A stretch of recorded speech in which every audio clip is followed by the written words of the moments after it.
오늘도 말씀을 통해 주시는 은혜와 축복이 여러분 가운데 가득하게 되시기를 소원합니다. 오늘은 세계 모든 감리교회가 매우 의미 있게 여기며 기념하며 지키는 그런 주일인데, 왜냐하면 감리교회 머릿돌 역할을 하셨던 요한 웨슬레 목사님의 회심 기념일이 바로 모레 5월 24일이기 때문입니다. 여기서 회심이라고 하는 것은 성령의 세례를 통한 영적 각성을 의미한다, 이렇게 얘기할 수 있는데, 그러므로 해서 구원의 확신을 경험하게 되고 아울러 전인적 변화를 경험하게 되었음에 대한 얘기인데, 그것이 감리교회를 세우는 시작이 되었기 때문이다 하는 얘기입니다. 당시 요한 웨슬레 목사님께서는 영국 국교회의 사제이셨는데, 아버지와 어머니 모두 3대에 걸친 목사님의 가정, 사제의 가정입니다. 당시 최고 학교인 옥스퍼드 대학을 졸업한 최고의 엘리트로서 촉망받던 한 사람이었다 하는 얘기입니다. 어려서부터 어머니 수산나에게서 철저한 신앙 훈련을 받으며 자랐고요, 대학 다닐 때는 동생 찰스 웨슬레와 함께 신성클럽, 홀리클럽을 만들어서 매일매일 경건을 일과하는 그런 삶을 살았습니다. 경건의 규칙을 만들어서 매일 그 규칙에 따라 서로를 격려하며 경건에 이르기를 힘쓰게 되었다라고 하는 얘기인지요. 그래서 매주 저녁마다 함께 모여서 규칙적으로 성찬을 나누고 경건에 유익한 책들을 함께 공부하고 감옥에 갇혀있는 죄수들을 방문하고 또 금요일과 수요일에는 정기적 금식을 하면서 기도하게 되었는데, 얼마나 그 규칙이 철저했든지 메소디스트라고 하는 별명으로 불려지게 돼요. 신성클럽의 멤버들은 메소디스트라는 별명을 얻게 되었다 하는 거죠. 메소드라는 말은 규칙이라는 뜻이, 규칙쟁이다, 그런 의미가 되는데, 우리 감리교회가 더 메소디스트 처치입니다. 감리교도들의 교회죠. 규칙쟁이들의 교회죠. 감리교회의 이름이 되었음을 보게 되는 겁니다. 그러므로 해서 웨슬레 목사님은 전혀 흠잡을 데 없는 사제가 되었는데, 외형적으로는 학식이나 인품에 있어서 최고인 거죠. 많은 사람들의 기대를 한 몸에 받고 있었던 그런 분이 아닌가 하는 겁니다. 그러나 내면적으로는 많은 갈등이 있었고, 그 갈등이 시간이 지날수록 더욱 커지게 되는데, 왜냐하면 늘 그의 마음속에 불안과 두려움이 떠나지 않았기 때문입니다. 다시 말해서 구원의 확신이 없었어요. 그분이 사제임에도 불구하고 내가 구원받았다라고 하는, 그래서 지금 내가 죽으면 바로 하나님 앞에 갈 수 있다라고 하는 그러한 확신이 없었다라고 하는 얘기입니다. 과연 내가 지금 죽으면 천국에 갈 수 있을까? 하나님 앞에 과연 담대히 설 수 있을까? 하는 면에서 확신이 없었다라고 하는 얘기입니다.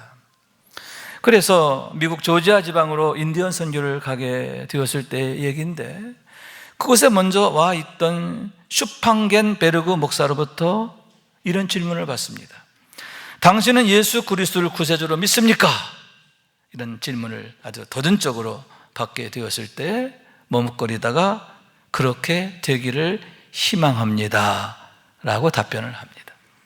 예, 그렇습니다. I'm Christian. 난 그리스도인입니다. 난 예수 그리스도를 믿습니다. 이렇게 고백하지 못하고 그렇게 되기를 원합니다 라고 고백할 수밖에 없었던 것이 당시에 그분의 영적 상황이었다라고 하는 얘기입니다. 그때 그분의 고민을 일기에서 이렇게 밝히는데요. 나는 인디언을 개종시키기 위해 미국으로 갔습니다. 그러나 나를 개종시켜줄 사람은 누가 있을까? 내가 인디언들을 개종시키려고 선교사로 왔는데 정작 나야말로 개종되어야 할 사람이다 라고 탄식하게 되었다라고 하는데, 그가 얼마나 영적으로 번민하였으며 구원의 확신을 위해서 열망했는가 하는 것을 보게 되는데, 외형적으로는 그 누구보다 훌륭한 사제였지만 영적으로 내면적으로는 그와 같은 번민 속에서 허우적거리는 상황, 안타까운 상황이었음을 보게 되는 겁니다. 그런데 여러분, 그러한 그가 드디어 회심을 경험하게 되고 그로 인하여 구원의 확신을 갖게 되는데요, 1738년 5월 24일 늦은 저녁에 일어난 사건입니다. 월드스케이트 거리에 있는 모 집회에서의 뜨거운 경험이 그의 운명을 바꾸게 되었음에 대한 얘기인 겁니다. 그때 상황과 경험에 대해서 그분은 일기를 통해서 이렇게 밝힙니다. 나는 월드스케이트가에서 모이는 모임에 마지못해 갔다. 그런데 한 사람이 루터의 로마서 강의 서문을 읽고 있었다. 8시 45분쯤 되어 그 인도자가 그리스도를 믿는 신앙을 통하여 하나님께서 우리의 마음속에 어떠한 변화를 가져오시는가에 관해 설명하고 있을 때에 내 마음이 이상하게 뜨거워지는 것을 경험하였다. 나는 그리스도를 믿는다는 느낌이 들었다. 그리스도만이 구원을 주신다는 느낌이 들었다. 그리고 그가 내 죄를 구속하시고 죄와 사망의 법에서 나를 구원하셨다는 확신이 주어졌다. 아멘. 여기서 루터의 로마서 강의 서문은 한마디로 말해서 사도 바울의 이신칭의 교리를 해설해 놓은 그러한 책입니다. 우리의 구원이 행위나 공로에 의해서가 아니라 오직 믿음으로 인한 것이며 그 믿음조차도 오직 하나님의 은혜라고 하는 복음의 비밀을 설명해 놓은 그러한 책인데, 마침 인도자가 바로 그 부분에 대한 루터의 강해를 읽게 되었고, 그때 성령께서 웨슬레의 마음을 활짝 열어 듣게 하시고 깨닫게 하시고 믿게 하시고, 그러므로 구원을 확신케 하셨음을 보게 되는 거죠. 그의 마음이 뜨거워졌습니다. 그와 더불어서 여러분, 그동안 그의 마음을 억누르고 있던 모든 불안과 두려움들이 일시에 사라지게 된 줄로 믿습니다. 평안이 그의 마음에 임하게 되었고 놀라운 기쁨이 임하게 되었는데 변화됨을 경험하게 되었다라고 하는 얘기지요. 뉴비, 새로운 존재로의 거듭남의 경험입니다. 뉴빙, 그러므로 해서 새로운 시작을 경험하게 되었는데 오직 성령께 의존하는 삶이 되었고, 그러므로 인해 성령께서 강하게 역사하시는 삶의 주인공으로 다시 태어나게 되었음을 보게 되는 겁니다. 그러므로 해서 그때로부터 웨슬레 목사님께서는 전국 방방 공곡 또 세계 곳곳을 다니시며 복음을 전하시게 되는데 88세에 임종하십니다. 임종하실 때까지 50년 동안 일평생 복음 전하는 삶을 사시는데 말을 타고 다니면서 전도를 하셨어요. 그런데 얼마나 열심히 전도하셨느냐 하면은 그분이 50년 동안 다니신 거리가, 말을 타고 다니신 거리가 무려 지구를 10바퀴나 도는 그런 거리였다는 거죠. 이 비행기 타고 그게 아니야. 말 타고 다닌 거리만 그만큼 됐다라고 하는 거죠. 그러므로 해서 수많은 사람들이 죽게 돌아오게 되고 변화됨을 경험하게 되는데요, 변화된 그들을 통해서 가정이 변화되고 일터가 변화되고 세상이 변화되고, 할렐루야, 놀라운 하나님의 일하심의 역사들이 나타나게 되었음을 보게 되는 겁니다.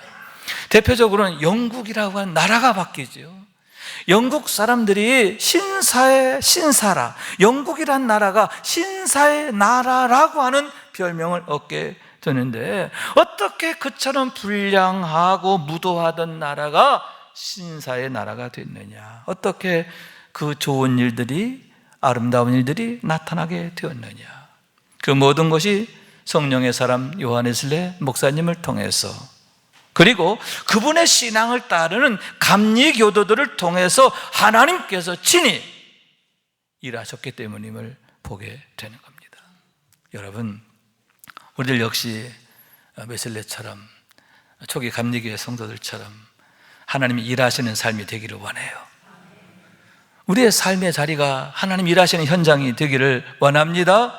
이를 위해서 우리가 구원의 확신을 가지고 성령 충만해야 하는데, 늘 성령 충만함으로써 하나님의 사랑하시고 기뻐하시고 능력으로 쓰시는 우리의 삶이 될 수 있기를 주님의 이름으로 축원합니다.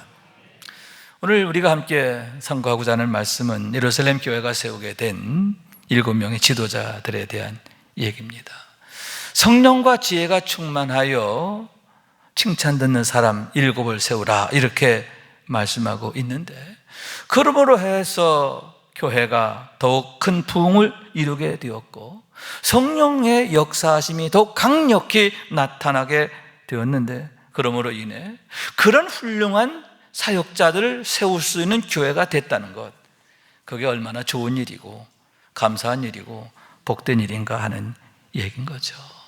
여러분, 우리가 그와 같은 교회가 되게 하는 것, 우리의 가정이 그런 가정 되게 하는 것, 얼마나 고마운 일이고 복된 일인가 하는 그러한 얘기인 겁니다. 우선 본문 1절에 보면 예루살렘 교회가 큰 부흥을 이루게 되었음을 보게 되는데, 그때의 제자가 더 많아졌다, 이렇게 말씀하고 있음을 보게 되는 겁니다. 여기서 그때라고 하는 것은 바로 앞에 있는 사도행전 5장 41절과 42절의 말씀인데요, 우리 함께 읽습니다. 시작. 사도들은 그 이름을 위하여 능력을 받는 일에 합당한 자로 여기심을 기뻐하면서 공회 앞을 떠나니라. 그들이 날마다 성전에 있든지 집에 있든지 예수는 그리스도라고 가르치기와 전도하기를 그치지 아니하니라. 아멘. 사도들이 강력히 복음을 전하게 되었다라고 하는 얘기입니다. 그들이 능욕을 당하게 되었어요. 대제사장들과 사두개인들로부터 시기를 받고 미움을 받게 됨으로 해서 온갖 능욕을 당하게 되었는데, 그럼에도 굴하지 않고 더욱 담대히 복음을 전하게 되었고, 그로 인하여 오히려 교회가 더욱 크게 부흥하게 됐다 하는 얘기입니다. 그래서 제자의 수가 더 많아지게 되었다라고 했는데, 너무나 놀라운 일이죠. 왜냐하면 여기서 제자라고 하는 것은 그리스도의 지체로서의 멤버십을 확고히 가진 사람들을 말하는데, 그처럼 제대로 예수 믿어야 되겠다, 정말 온전히 예수 믿어야 되겠다, 그렇게 결단하는 사람들이 많아지게 되었음을 의미하기 때문인 겁니다. 그러나 여러분, 그런 교회의 급속한 부흥은 문제를 야기하게 되는데, 이게 뭐냐? 교회 안에 원망이 생기게 되었다라고 하는 거죠. 교회 안에 유대파가 있고 헬라파가 있었습니다. 헬라파들 중에 일부가 자신들의 과부가 구제에 빠지는 것으로 인하여 히브리파 사람들을 원망하게 되었고, 그로 인하여 교회가 잠시 술렁술렁 숙덕숙덕 쏴하게 되었다는 그러한 얘기인 겁니다. 그때까지만 해도 구제의 일은 사도들의 일이었습니다.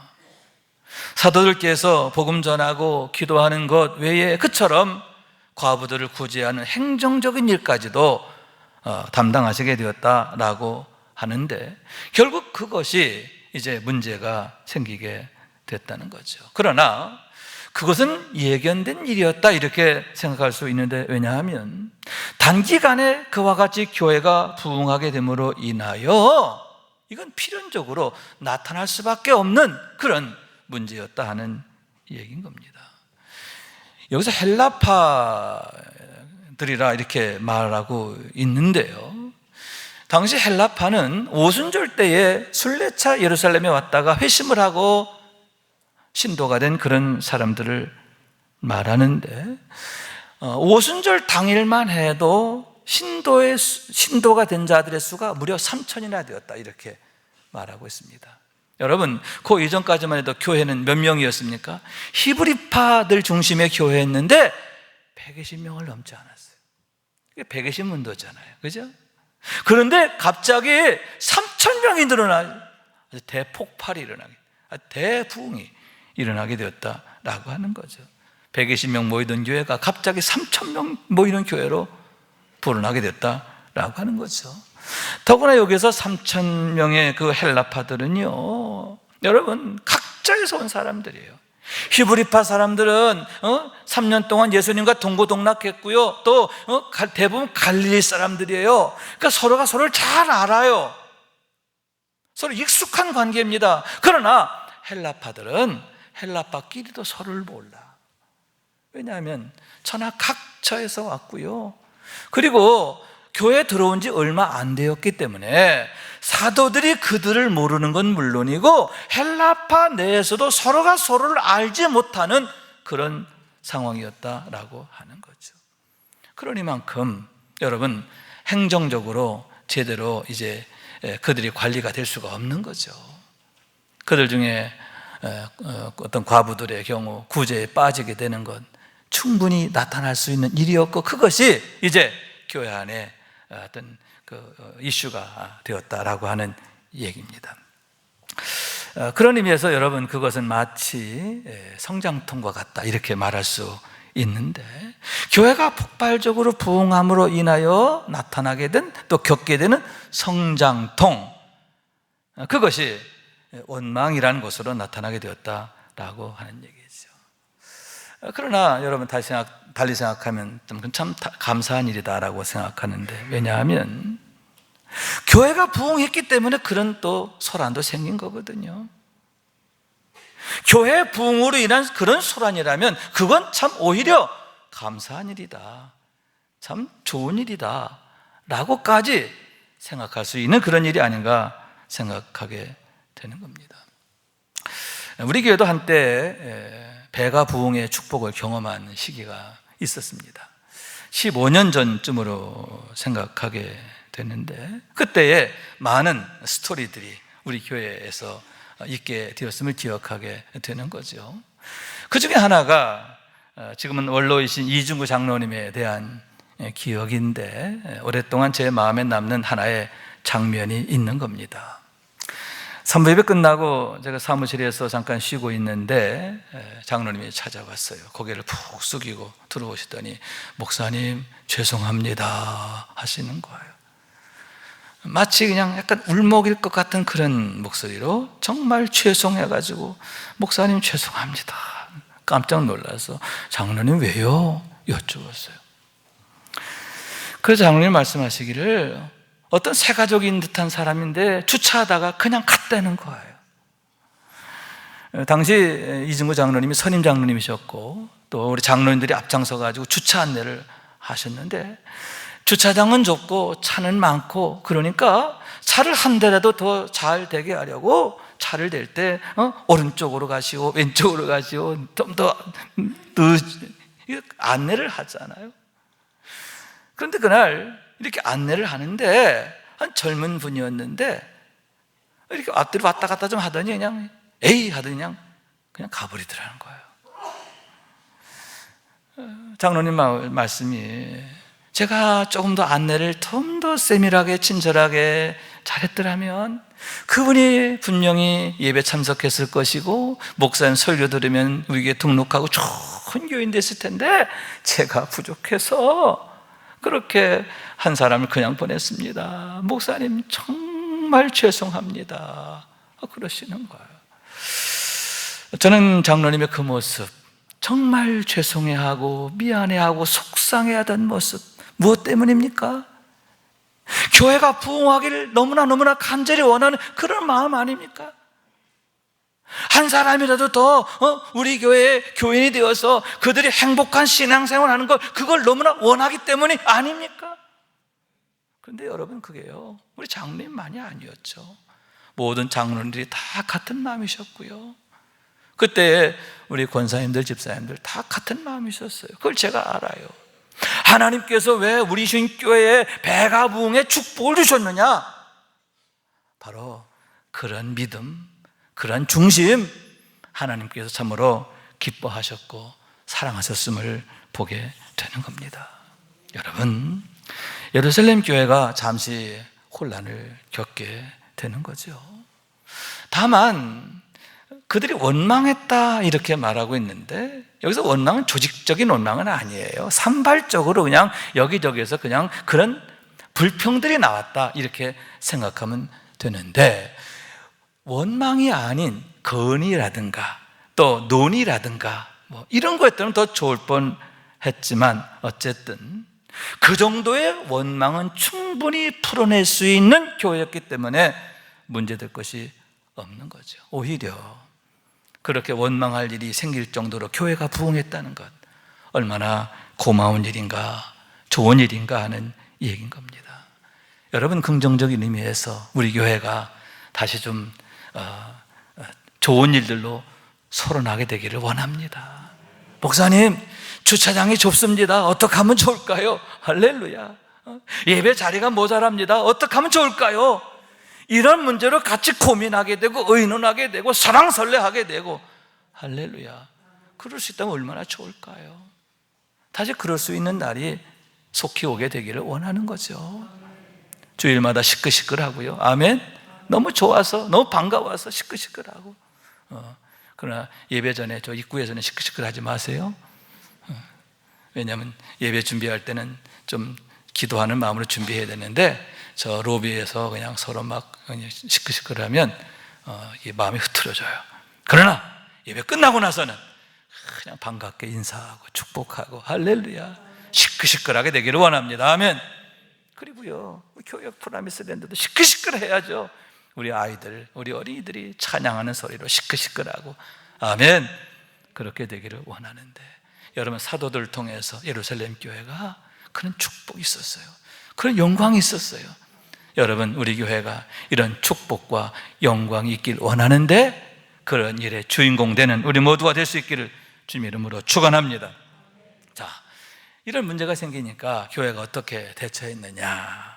7명의 사역자들 교회 앞에 세우게 되었음을 보게 되는 거죠. 3절과 4절 말씀인데 함께 읽습니다. 시작. 형제들아, 너희 가운데서 성령과 지혜가 충만하여 칭찬받는 사람 7을 택하라. 우리가 이 일을 그들에게 맡기고 우리는 오로지 기도하는 일과 말씀 사역에 힘쓰리라. 아멘. 아멘. 교회 안에 나타난 그런 원망, 다시 말씀드리지만 조직적 원망은 아니고 산발적인 거예요. 그럼에도 그런 문제를 긍정적으로 창조적으로 해결하기 위해서 사도들이 함께 기도하고 방법을 찾게 되었는데, 그 대답으로 나온 게 뭐냐? 성령과 지혜가 충만하여 칭찬받는 사람 7을 택하여 그들에게 구제의 일을 맡기는 것이었다라고 하는 얘기인 거예요. 다시 말해서 사역자들을 세워서 사역의 지경을 넓히는 거죠. 할렐루야. 사도들이 하던 사역을 그들에게 맡겨서 사도들은 오직 기도하는 것과 말씀 전하는 일에 더욱 전무하게 되었다, 그러한 얘기인 거예요. 7절 말씀입니다. 시작. 하나님의 말씀이 점점 왕성하여 예루살렘에 있는 제자의 수가 더 심히 많아지고 허다한 제사장의 무리도 이 도에 복종하니라. 아멘. 자, 그렇게 됐더니 어떻게 됐다? 하나님의 말씀이 더 왕성하게 됐다. 얼마나 하나님의 말씀이 능력 있게 되었는지, 여러분, 믿는 자의 수, 제자의 수가 더 많아졌을 뿐만 아니라 심지어는 허다한 제사장들까지도 죽게 돌아오게 되었다, 이렇게 말씀하고 있는 겁니다. 여기서 제사장들은 예수님을 십자가에 내어주는데 주동자였던 자들이에요. 그리고 사도들을 시기하고 미워했는데 심지어는 죽이려고 했던 자들, 그들이 바로 제사장인데 그들이 회심하고 죽게 돌아오게 되었다라고 하는 얘기죠. 말씀의 불이 얼마나 강력했는가, 성령의 역사가 얼마나 강력했는가 하는데, 마치 생솔까지의 불이 붙는 광경이 아닌가 생각하게 되는 거죠. 여러분, 생솔까지 불이 붙어요, 안 붙어요? 생솔까지가 불에 잘 붙어요, 안 붙어요? 안 붙어요. 오히려 불을 꺼트립니다. 그러나 불이 너무 강력하면 생솔까지에도 불이 붙는데, 일단 불이 붙으면 어떻게 되느냐? 그 무엇으로도 끌 수가 없는 거죠. 그 무엇으로도 끌 수 없는 강력한 불이 되고 온 세상 모든 걸 다 태우게 되는 것입니다. 그런데 여러분, 교회가, 예루살렘 교회가 마치 불붙은 생솔까지처럼 그렇게 세워지게 되었다라고 하는 얘기지요. 그런 의미에서 여러분, 성령과 지혜가 충만해 칭찬 듣는 사람 7은 얼마나 귀한 존재인가 하는데, 그들이 세워지게 됨으로 인해서 교회 안에 이런 영적 시너지가 일어나게 되었고, 이런 놀라운 부흥과 발전이 있게 되었기 때문이다. 그 7명의 사람이, 그 7명의 사역자가 얼마나 복덩어리가 되었는가, 교회에 얼마나 큰 기쁨이 되고 자랑이 되고 하나님께 영광이 되었는가 하는 얘기죠. 반면에 여러분, 악한 마귀는 얼마나 두려워 벌벌 떨게 되었을까 하는데, 왜냐하면 악한 마귀의 지옥의 문이 아주 흔들흔들 하게 되었기 때문이다 라고 하는 얘기죠. 여러분, 우리들 한 사람 한 사람이 이렇게 성령과 지혜가 충만하여 칭찬 듣는 한 사람이 되어서 교회 앞에 아름답게 세워지게 될 수 있다면 얼마나 좋을까 하는데, 그것이 교회에도 축복이지만 우리 자신에게 얼마나 축복된 일이고 보람된 일이고 영광스러운 일인가 하는 얘기인 거죠. 그분을 통해서 교회가 부흥하는 거죠. 성령의 역사가 더욱 왕성하게 나타나고 주의 말씀이 더욱 왕성하게 되는 것이다 하는 거죠. 그런 축복과 능력과 영광을 나타내는 데 있어서 담임 목사의 통역자로 세워지는 것, 이게 얼마나 멋진 일인가 하는 얘기인 겁니다. 그렇게 세워진 사람 중에 대표적인 게 바로 브리스가 아굴라 부부가 아닙니까? 어떻게 사도 바울이 그렇게 위대한 사역을 하게 되었는가? 그 배경에 브리스가 아굴라라고 하는 최고의 통역자가 있었기 때문이다, 그런 얘기죠. 그래서 그에 대해서 바울은 이렇게 말합니다. 나뿐 아니라 이방인의 모든 교회도 그들에게 감사하느니라. 할렐루야. 주의 종이 늘 고마워하는 사람이야. 뿐만 아니라 모든 교회가 그들에 대해서 늘 고마워한다는 거죠. 그것이 얼마나 보람된 일이고 복된 일이고 아름다운 일이고 고상한 일인가 하는 얘기인 거예요. 사도행전 10장 1절과 2절 말씀을 함께 읽습니다. 시작. 가이사라에 고넬료라는 사람이 있으니 이달리아 부다에 하는 군대의 백부장이라. 그가 경건하여 온 집안과 더불어 하나님을 경외하며 백성을 많이 구제하고 하나님께 항상 기도하더니. 아멘. 고넬료에 대한 얘기죠. 그러면 과연 우리가 어떻게 해야 하느냐? 우리가 교회 앞에 아름답게 세워진 한 사람 한 사람처럼 세워지기 위해서 우리가 어떻게 해야 하느냐 하는 질문에 대해서 좋은 대답이 되는 게 바로 오늘 고넬료에 대한 얘기다, 그런 얘기죠. 고넬료는요 3가지 중요한 특징이 있었음을 보는데, 첫째는 경건의 장성함이에요. 따로 경건의 장성함. 2절 말씀에 보면 그가 경건하여 이렇게 말하고 있거든요. 경건에 있어서 그는 어린아이가 아니라 청소년이 아니라 이미 어른이 되었다, 그런 얘기죠. 경건의 장성함을 가진 그런 사람이었다라고 하는 거죠. 여러분, 사도 바울이 기독교 역사에서 정말 위대하게 쓰임받죠. 웨슬리 역시 마찬가지, 요한 웨슬리 역시 마찬가지예요. 정말 너무나 정말 위대하게 쓰임을 받습니다. 그러면 어떻게 해서 그분들이 그처럼 위대하게 되었는가? 여러분, 경건의 훈련이라는 거죠. 다시 말해서 사도 바울도 그렇고 요한 웨슬리도 그랬는데, 어렸을 때부터 철저하게 말씀 훈련, 기도 훈련을 받고 자랐어요. 그래서 경건의 분량이 아주 무궁무진한 거예요. 마치 장작더미가 막 그냥 그득그득 쌓여있는 그런 영적 자산을 갖게 되었는데, 하나님의 때에 그곳에 불이 떨어지니까 어떻게 돼요? 그 장작만큼 역사하는 거예요. 반면에 여러분, 경건의 분량이 가시덤불 정도 같으면 어떻게 돼요? 후루루 하고 그냥 꺼지고 마는 거예요.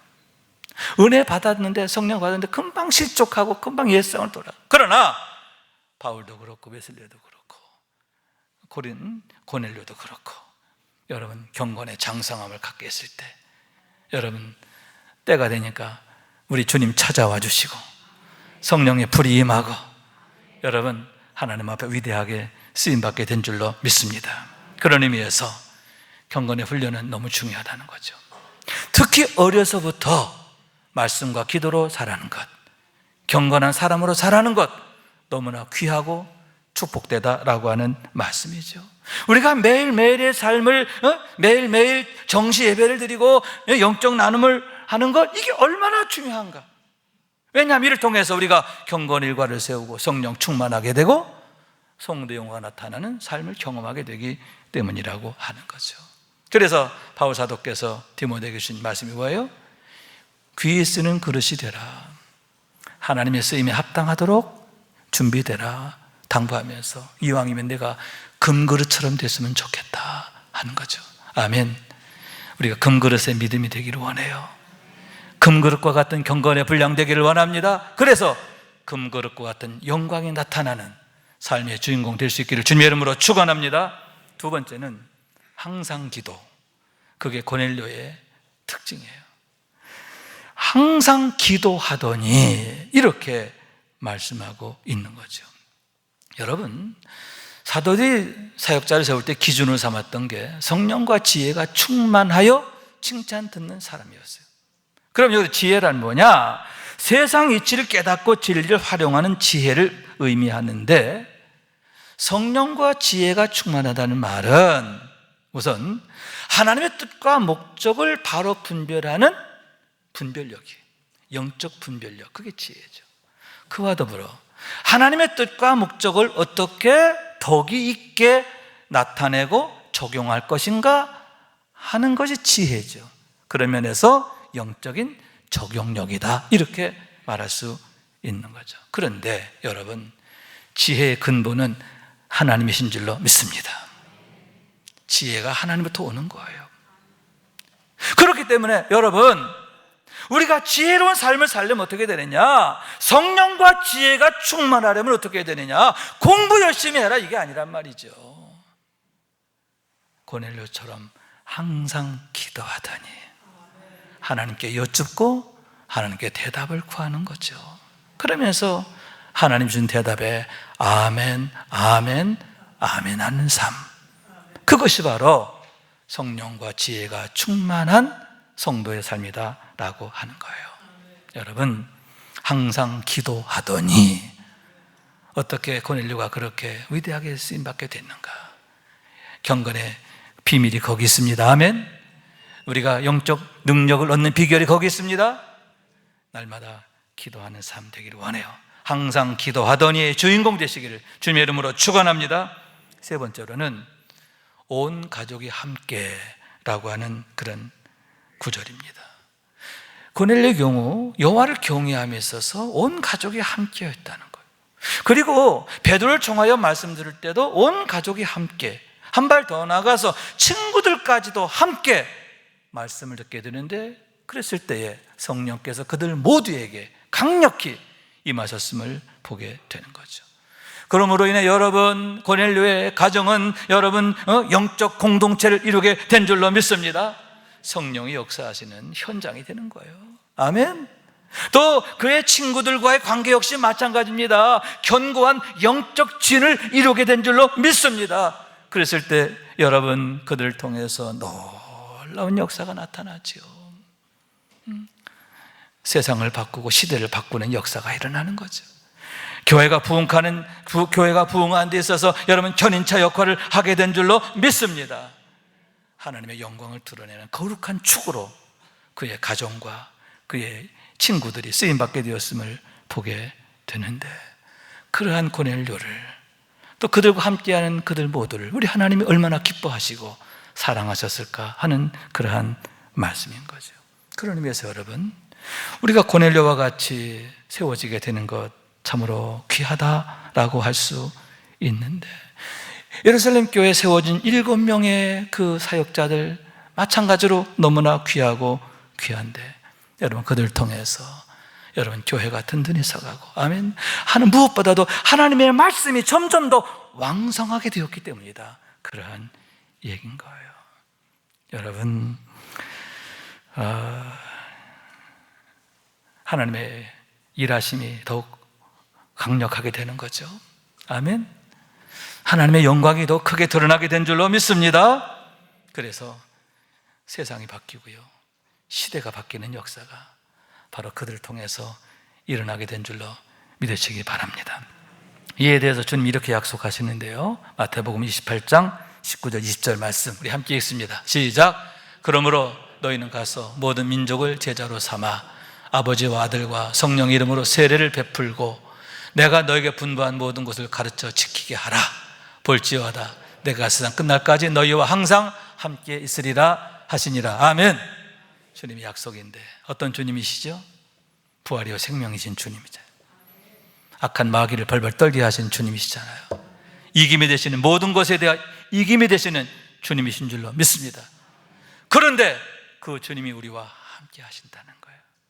그러므로 해서 우리로 하여금 여러분 이김의 삶을 살게 하시고 하나님의 영광이 나타나는 삶의 주인공이 되게 하시는데, 그런 축복된 일에 여러분 머릿돌이 되고 디딤돌이 되고 마중물이 되고 주인공이 되는 우리 모두가 될 수 있기를 주님의 이름으로 축원합니다. 말씀 생각하면서 기도하는 마음으로 찬양합니다. 오직 주만이 함께 찬양합니다. 나의 영혼이 잠잠히 하나님만 바라며 나의 구원이 그에게서 나는 도다. 나의 영혼아 잠잠히 하나님만 바라라. 나의 소망이 저에게서 나는 도다. 오직 주만이 나의 반석 나의 구원이시니 오직 주만이 나의 산성 내가 요동치 아니하리. 나의 영혼이 간절히 여호와를 갈망하며 나의 입술이 여호와를 찬양하리. 나의 영혼이 즐거이 여호와를 따르리니 나의 평생에 여호와를 송축하리. 오직 주만이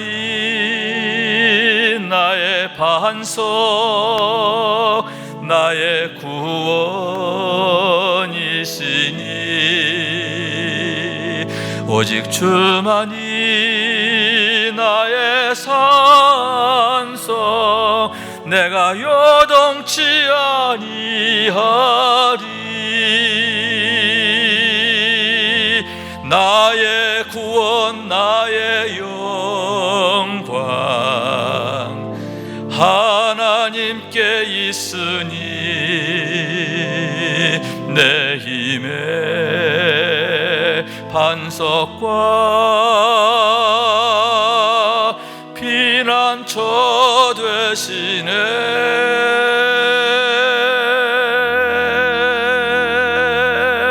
오직 주만이 나의 반석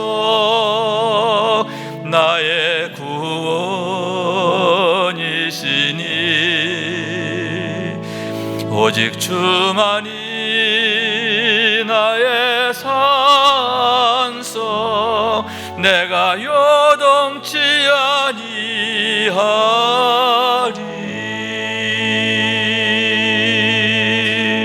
아멘 아멘. 우리 하나님을 인하여 요동치 않을 뿐만 아니라 빛나게 되시기를 원합니다. 능하게 되시길 원합니다. 하나님이 일하시는 현장의 삶을 날마다 능력으로 사는 우리 모두가 될 수 있길 주님의 이름으로 축원합니다.